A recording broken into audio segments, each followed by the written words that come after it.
les bagues et les bracelets. C'est les 2 pièces que je trouve essentielles. Les colliers, un peu moins, mais je trouve qu'on les voit moins. Je trouve que par contre, quand on est avec une bague, ce qui est génial, c'est que non seulement l'autre le voit, mais moi je la vois aussi. Idem pour les bracelets. Je vois pas de boucle d'oreille, d'abord j'en mets jamais, puis j'ai des cheveux longs. Et les colliers, c'est pareil, je les vois pas. Donc ça m'intéresse pas parce que ce que j'aime, c'est vivre avec. Je m'appelle Safia Thomas. J'ai une carrière très axée sur le monde du luxe, du bijou, de la mode, au travers de magazines, l'édition, et puis après de maisons de mode comme Madame Riquel, longtemps, puis après dans la pâtisserie, étrangement, mais je trouvais qu'il y avait un lien.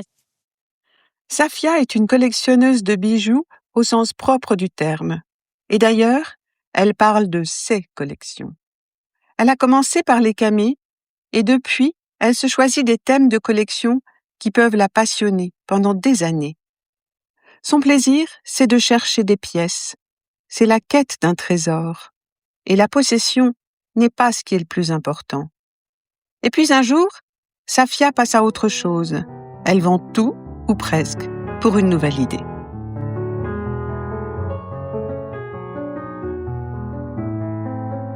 Toutes les femmes qui portent des bijoux ont des histoires à raconter. Raconter les bijoux, un podcast de Patricia Romaté. Pourriez-vous me donner votre définition du bijou ? Alors pour moi, le bijou, c'est une parure. C'est la façon la plus visible de définir une personnalité. Avez-vous le souvenir de votre premier bijou ? Absolument. Et d'ailleurs, il est là. C'est le bijou que ma maman m'a donné, qui est un camé, qui est une petite bague, parce qu'après les camés vont devenir, plus tard on verra, plus volumineux. Mais à l'époque, je devais avoir une dizaine d'années et elle m'a offert ce bijou et je l'ai toujours conservé. Alors que moi, qui garde pas grand-chose, puisque j'échange beaucoup mes collections, de façon à pouvoir collectionner d'autres pièces. Voilà, celle-là, je l'ai toujours gardée, parce que petite, j'étais obsédée par les bijoux et les chaussures. Pensez-vous avoir été influencée par des femmes de votre entourage qui aimaient les bijoux ? Oui, beaucoup ma mère. Mais maman était vraiment très très bijoutée, très maquillée, très apprêtée. Donc j'ai vraiment grandi avec elle et j'étais obsédée par tout ça. Et les parfums aussi. C'était tout un univers. Elle avait un caractère particulier aussi.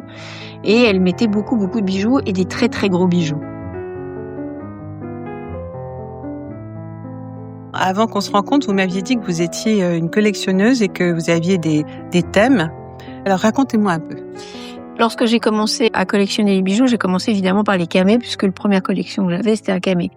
J'en ai encore quelques-uns, mais évidemment, je les ai changés. Et puis surtout, j'ai été passionnée par les bijoux 18e.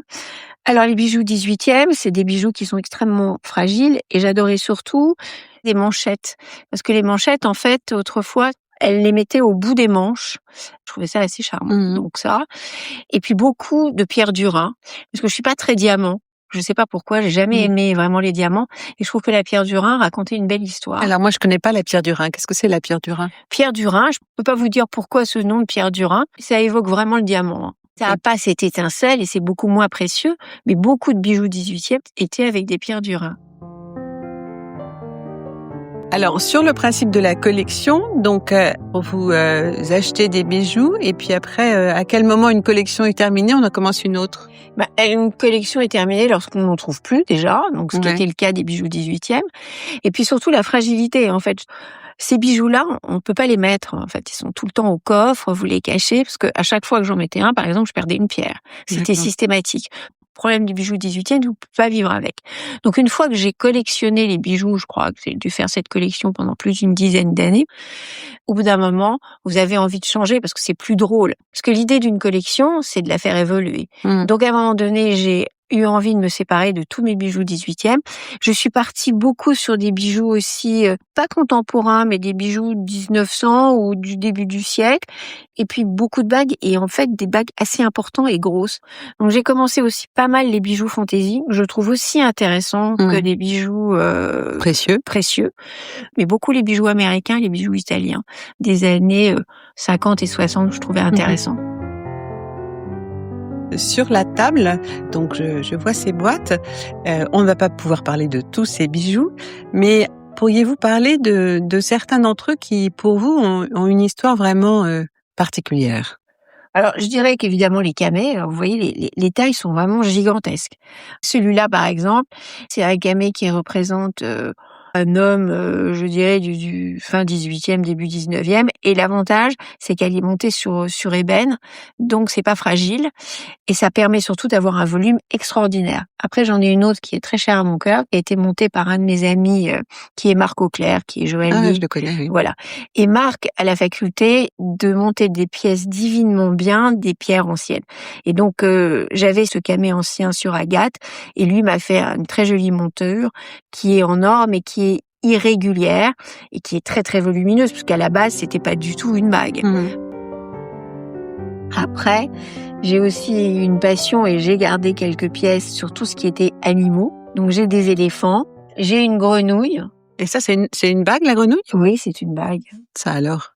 Elle est avec une petite citrine et en fait, c'est la grenouille qui tient la pierre. Ça, c'est des bagues que j'achète aux enchères. Après, il y a les éléphants qui sont quand même aussi bien volumineux. L'avantage d'une bague volumineuse, c'est que vous pouvez en mettre qu'une seule. Et puis surtout, on la voit, elle raconte bien une histoire. Après, j'ai les souris. La souris, c'est une souris en or, j'ai l'impression, c'est ça? Oui. Et là, c'est un bijou signé ou Alors ça, c'est signé, je vais vous dire, Marie Beltrami. Voilà, ça c'est une souris de Marie. Normalement, il y a une petite queue, je l'ai, mais évidemment, ça fait partie de la fragilité des bijoux. C'est-à-dire que je considère qu'un bijou, si on le met pas, c'est pas la peine. Donc effectivement, c'est fragile, donc j'ai perdu la queue, mais je l'ai. Collection aussi que j'ai fait pendant très très longtemps, mais ça, c'est celui-là mon préféré, donc je l'ai gardé, qui est Line Vautrin. J'aime beaucoup Vautrin, et c'est pareil, au bout d'un moment, Vautrin, allez, j'en voulais plus, mais je regarde toujours là. Il me reste 2 bagues anciennes, j'arrive pas à me séparer, qui sont des bagues en or 18e et qui sont ce qu'on appelle montées sur paillon. Et en fait, paillon, c'est un papier, en fait, on met en dessous qui change la couleur. Et ça, c'est les 2 que je garde précieusement parce que je les aime beaucoup. Et puis, elles vont avec mes nouvelles collections de pierres. Et alors, les nouvelles collections, donc les cocktail rings, là, Oui. américaines, donc c'est celles que vous portez. Oui. Et alors, qu'est-ce qui les caractérise? Qu'est-ce qui les caractérise? Différentes couleurs de pierres. Ce que j'aime bien, c'est que j'ai une autre passion, ce sont les bonbons. Oui. Et en fait, c'est un peu comme des bonbons. Je trouve ça génial. Et alors, l'avantage, c'est que vous pouvez en mettre plein. Et c'est pas fragile. Et alors, quand vous êtes parti sur une collection et vous me dites, au bout d'un moment, on peut plus en acheter, donc je les vends. Y a-t-il un moment où vous dites, je vais en garder certaines d'entre elles pour moi? Oui. C'est-à-dire, j'ai gardé ces 2 bagues là sur paillon que je trouve très belles. J'ai gardé vraiment des camés, alors que j'ai vendu tous les anciens. Quand je dis vendu, en fait, c'est que je m'en sépare pour pouvoir racheter aussi d'autres choses. Parce qu'à un moment donné, c'est pas un puits sans fin. Donc, ce qui est bien, c'est de pouvoir changer. Puis, j'ai aussi des pierres qui sont non montées. Et après, je vais voir mon ami Marc. Si on parle de vos bijoux, comment vous définiriez leur style? Hétéroclite. Parce que ce qui est bien, c'est que rien ne va avec vraiment rien. Ce que je trouve assez sympathique, en fait. C'est que, voilà, ça part avec les pierres, et puis après, d'un seul coup, vous avez des camés, mais ça marche beaucoup par saison. C'est-à-dire que les pierres, je trouve ça génial l'hiver, ça donne la couleur, comme les camés. Et puis l'été, je passe carrément sur des bijoux fantaisie, qui sont là que je vous montrerai, qui sont des bijoux américains, qui sont très très volumineux. Et ça, je trouve ça formidable. Dans ces bijoux, j'entends que vous en achetez beaucoup. Certains d'entre eux vous ont-ils été transmis? Est-ce qu'on vous en a offert? Comment ça se passe? Alors, c'est extrêmement difficile de m'offrir des bijoux. Personne ne m'offre des bijoux. Même mon mari, à chaque fois qu'il a essayé, ça n'a pas marché. Donc, on les a échangés, etc. Je suis pas gentille. S'il m'a offert celle-ci que j'ai gardée, évidemment, qui est aussi à l'époque de la collection des camés. Mais non, on m'en offre pas. C'est quelque chose que je m'offre moi, sans aucune hésitation. Et est-ce qu'on vous en a transmis? Alors oui, on m'en a transmis. J'ai encore cette montre de ma grand-mère, j'ai cette bague de ma mère, j'ai des bijoux encore anciens. Ma mère est toujours de ce monde et heureusement, et je dois dire que c'est elle qui les détient et qui en profite largement. Et l'histoire de la couleur dans le bijou? La couleur, c'est parce que je suis toujours habillée en noir. C'est comme les chaussures. En fait, j'adore les chaussures de couleur. Quelqu'un qui se met qu'en noir, c'est étonnant. J'adore les chaussures rouges et je trouve qu'avoir des bijoux de couleur quand vous êtes tout le temps en noir, c'est plutôt pas mal. C'est parce qu'en fait, ça refait ressortir en fait une silhouette. Je trouve que c'est intéressant. Quel est votre point de vue sur la taille des bijoux? Un volumineux. Ou alors petit, mais il en faut plein. C'est-à-dire, c'était la difficulté avec les bijoux 18e, c'est-à-dire que c'est toujours très petit, mais alors du coup, il m'en fallait plein. Et j'avais des petites bagues, comme on voit sur les tableaux, mais moi, il m'en fallait 4, 5, 6. Non, il faut absolument que ça soit volumineux, ça c'est clair. Et pourquoi?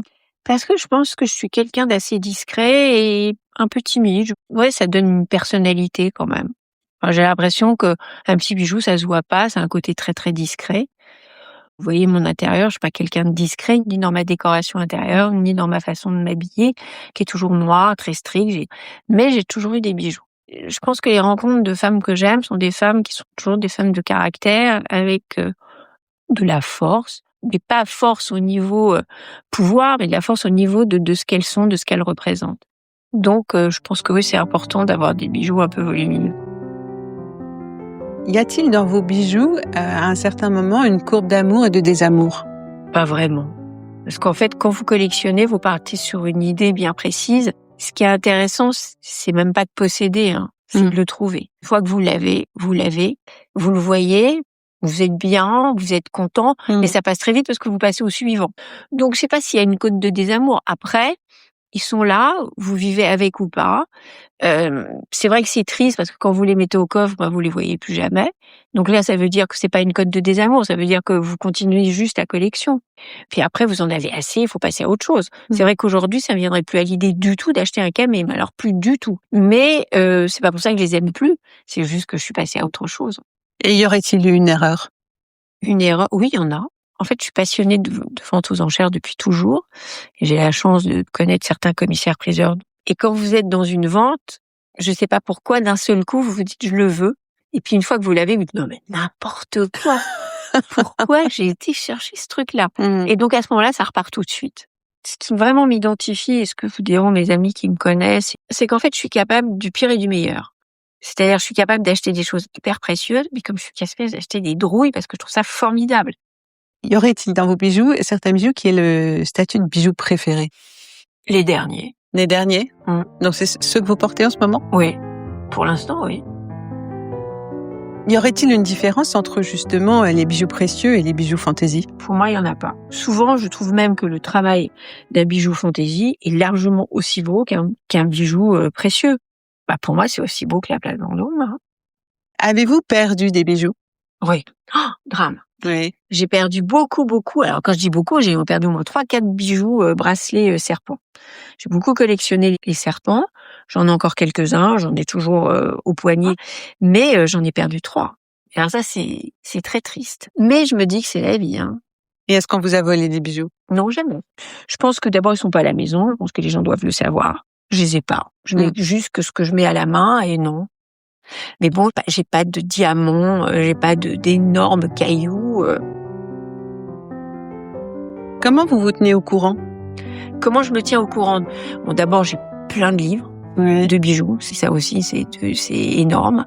Et puis les ventes. J'ai toutes les ventes, les catalogues de vente aux enchères de bijoux. Je fais toutes les expos. Enfin, je regarde les défilés comme tout le monde, mais je suis pas accro aux bijoux que je vois sur les shows, par exemple. C'est pas mon truc, ça.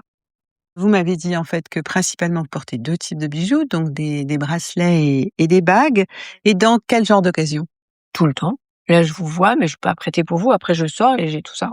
Alors tout ça, vous pourriez dire tout ça, ce que c'est? Alors, tous mes joncs avec mes 4 bagues cocktails des années 50. Sur la main droite? Voilà, et puis sur la main gauche, pareil, une bague des années 40-50 avec des diamants. Et puis mes bracelets serpents, alors je les ai tout le temps. Et puis des gris-gris toujours autour du cou qui me quittent jamais. Et pour les vacances? Ah oui, les vacances, on prend tous les bijoux américains qui sont bien volumineux, qui sont des bijoux fantaisie, qui évoquent la mer, la plage, avec plein de couleurs, et absolument. Et par contre, tous les autres sont pas avec moi, on les range et voilà.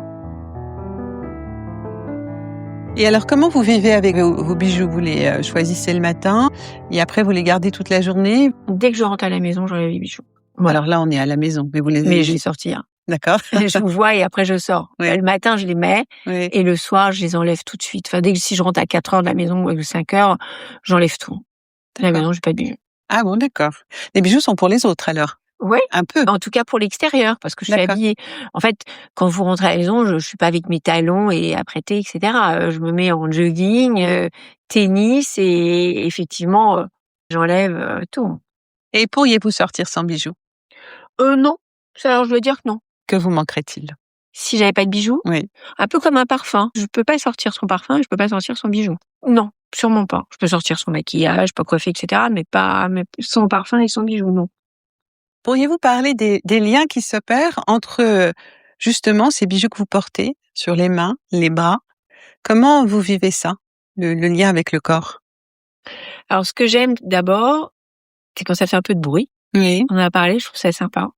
J'ai même des grelots, parfois, des choses comme ça. J'aime bien parce que ça donne un peu une musique au mouvement. Je trouve ça intéressant. Après, comment je vis avec eux, c'est comme une parure, en fait. Ça fait partie de la tenue vestimentaire, de signifier une silhouette, en fait.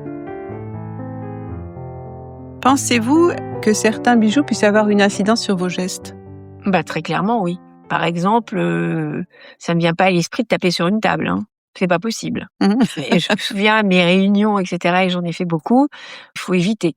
Éviter déjà pour plein de raisons, donc je trouve que c'est plutôt pas mal. Et alors en plus, oui, non, là on évite vraiment. Qu'est-ce qui se passait? Ce qui va se passer, c'est que ça va être un geste qui va être multiplié, et là on va être dans une colère extrême, c'est pas la peine. Donc, je tape pas sur la table. Le matin, au moment de vous préparer, comment choisissez-vous vos bijoux? Alors c'est vraiment par période. Par flemme aussi. Il y a ceux que j'avais mis la veille, donc je les garde, ils sont prêts, parce que s'il faut que je commence à sortir toutes les boîtes pour regarder, etc., c'est un peu épuisant. Donc, c'est souvent par saison. Donc, il y a vraiment les bijoux que je mets l'été et les bijoux que je mets l'hiver. Et ensuite, il y a effectivement davantage les bijoux du week-end où c'est plus relax, donc c'est pas la peine d'aller les mettre, des pierres, etc. On est vraiment plus cool. Quels sont les liens qui s'opèrent entre vos vêtements et les bijoux que vous allez choisir? On va parler toujours du noir ou du foncé. C'est clair que je vais préconiser plutôt des choses un peu de couleur, c'est-à-dire plutôt des pierres ou des bijoux très volumineux. Si je suis en jean, alors ça fait pas très chic, donc d'un seul coup j'ai un bijou très très chic. En fait, c'est un peu comme les chaussures et les sacs. Je pense que quand on est vraiment en jean ce qui est plutôt rigolo, c'est de mettre un bijou hyper sophistiqué pour casser. Et quand vous êtes vraiment chic et bien habillé, on est plutôt discret dans les bijoux. Quelle différence ou similitude feriez-vous entre la mode et le bijou? Pour moi, c'est très séparé. C'est-à-dire que je trouve que la mode est éphémère. Elle marche par saison. Une saison, on chasse l'autre. Les vêtements s'usent, mais les bijoux, pas du tout. Donc, je trouve qu'autant que le bijou, il passe toutes les périodes, toutes les saisons. Peu importe ce que vous mettez, on va pas vous dire, ah, mais dis donc, ta bague, elle est de la saison dernière. Autant la mode, elle est vraiment connotée en fonction de la saison, du designer, etc. Ce que j'adore dans les bijoux, c'est que c'est totalement intemporel. Que pensez-vous que vos bijoux disent de vous? Alors, je pense que ça peut raconter une histoire, effectivement, du fait qu'ils sont volumineux, mais ça raconte un goût assez hétéroclite, donc ce qui est plutôt pas mal. Je trouve. C'est un peu comme dans la décoration. Je veux pas être attachée à un style, à un uniforme. Alors, le bijou, ce qui est génial, c'est que comme moi, c'est très, très hétéroclite, on peut pas dire je suis une femme au rive gauche ou une femme rive droite, etc. Pour le coup, j'aime bien ce côté un peu intemporel. Ça veut rien dire et en même temps, ça veut tout dire. Ça a du caractère, mais ça impose pas vraiment et on peut pas me classer dans une catégorie. Quand vous regardez vos bijoux dans leur ensemble, que vous évoque-t-il? Un joyeux fourbi, surtout. Parce qu'il y en a un peu partout. Bon, alors on voit vraiment quand même qu'il y a quand même beaucoup de bagues et de bracelets, c'est ce qu'on disait, et pas beaucoup de colliers, en tout cas peu. Ça m'évoque que c'est plutôt joyeux et sympathique, que j'aurais quand même du mal à arrêter d'en acheter, d'en porter, etc., et de les aimer. Comment définissez-vous la valeur de vos bijoux? Je sais pas, c'est comme des trésors en fait. Et c'est pas un trésor mercantile avec une valeur financière au bout. Non, c'est des trésors. Voilà, certaines femmes s'achètent des Chanel, des sacs. Moi, j'achète des bijoux. Donc, mais c'est pas une valeur sentimentale. C'est-à-dire que si c'était sentimental, je pourrais jamais m'en séparer. Ouais, c'est vraiment des bijoux de collection, de ce que j'aime aujourd'hui. Mais c'est pas pour ça que je suis attachée à eux et je me dis, vous voyez, quand je les perds, je dis, c'est triste, je l'ai perdu, tant pis. C'est pas comme le bijou de ma maman qu'elle m'a donné petit, ça m'embêterait de le perdre, ou il y a une très grosse alliance, mais aujourd'hui je l'ai pas, qui est en réparation de nettoyage. Donc j'ai peut-être 2 bijoux de sentiments vraiment auxquels je tiens. Les autres, non, je peux pas dire que ce soit des sentiments, en fait, c'est pas vrai. Quel est le rôle que vous attribuez à vos bijoux? Un rôle, je dirais, joyeux. Ça me détend. Quand je cherche des bijoux, quand je les mets, quand je les trouve, quand je les nettoie, C'est vraiment un moment de détente, c'est vraiment un moment de plaisir. Et alors, vous êtes en veille tout le temps alors? Ah oui, tout le temps. Dès que j'ai 5 minutes, ouais, je cherche, je regarde. Non, je fais ça aussi avec d'autres collections, parce que quand on est collectionneuse, j'ai pas qu'une collection de bijoux. Hein, j'adorais n'avoir que des bijoux, mais non, je collectionne bien d'autres choses. Ouais. Ce qui est génial, c'est la trouvaille, de rechercher et de se dire, voilà, je suis là, etc. C'est plus compliqué, par exemple, avec les bijoux, parce que c'est aussi pour les porter. Donc, il y a une question de taille. Je collectionne la céramique, la porcelaine, la verrerie, etc. J'ai pas de problème de taille, là, c'est génial. Si je vous disais en conclusion, aimez-vous les bijoux? Ah oui, j'adore. Vraiment, j'adore ça. Racontez les bijoux, un podcast de Patricia Romaté.